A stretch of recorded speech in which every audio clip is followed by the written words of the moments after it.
Hi friends, അപ്പോൾ ഇന്നത്തെ video bread കൊണ്ട് ഈസി ആയിട്ട് നമുക്ക് ചെയ്യാൻ പറ്റുന്ന ഒരു ഡിഷാണ് കേട്ടോ. അപ്പോൾ ഒരു പാൻ ചൂടാൻ വെച്ചതിന് ശേഷം 2 ടീസ്പൂൺ നെയ്യ് ഒഴിച്ച് ഒരു 5 സ്ലൈസ് ബ്രെഡ് പീസ് ചെയ്ത് വെച്ചിട്ട് നന്നായി അതിലൊന്ന് ഫ്രൈ ചെയ്തെടുക്കണേ. നന്നായി എന്ന് വെച്ചാൽ ഒരു ചെറിയ ക്രിസ്പി ആവുന്ന പോലെ ഫ്രൈ ചെയ്തെടുക്കണം. എന്നിട്ട് അത് മാറ്റി അതേ പാനിൽ തന്നെ ഒരു 3/4 കപ്പോളം പഞ്ചസാരയും 1 കപ്പ് വെള്ളം ഒഴിച്ച് നന്നായി ബോയിൽ ചെയ്യാൻ വെച്ചു.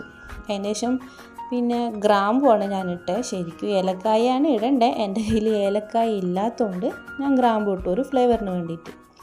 പിന്നെ ഒരു 1/2 കപ്പ് പാലും കൂടെ ഒഴിച്ച് നന്നായി ബോയിൽ ചെയ്യാൻ വെച്ചു.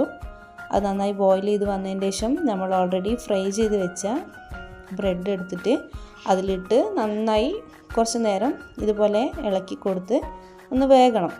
അതിന് ശേഷം 1 ടീസ്പൂൺ നെയ്യ് കൂടെ ഒഴിച്ച് കുറച്ച് നേരം നല്ലോണം മിക്സ് ചെയ്ത് നന്നായി ഒരു ഈ കൺസിസ്റ്റൻസിയിൽ എത്തിയതിന് ശേഷം നെയ്യ് തടവി ഒരു പാത്രത്തിലേക്ക് മാറ്റി കുറച്ച് നേരം ഫ്രിഡ്ജിൽ ഒരു 1/2 hour ഫ്രിഡ്ജിൽ വെക്കണം. ഒരു 1/2 hour എന്ന് വെച്ചാൽ എനിക്ക് അത്ര ക്ഷമയില്ലാത്തതുകൊണ്ട് ഞാൻ അത്ര നേരം വെച്ചില്ല. എന്നാലും കുഴപ്പമില്ലാണ്ട് സെറ്റായിരുന്നു. പിന്നെ ഒരു ഡെക്കറേഷന് വേണ്ടി കുറച്ച് നട്ട്സും ഡ്രൈ ഫ്രൂട്ട്സും എല്ലാം ഇതിൻ്റെ മേലെ വെച്ച് കൊടുത്താൽ നല്ല രസം ഉണ്ടാവും, ടേസ്റ്റും ഉണ്ടാവും. പക്ഷേ ഇതൊന്നും ഇല്ലാണ്ട് തന്നെ നല്ല അടിപൊളി ടേസ്റ്റായിരുന്നു. എല്ലാവരും ഒന്ന് ട്രൈ ചെയ്യണേ.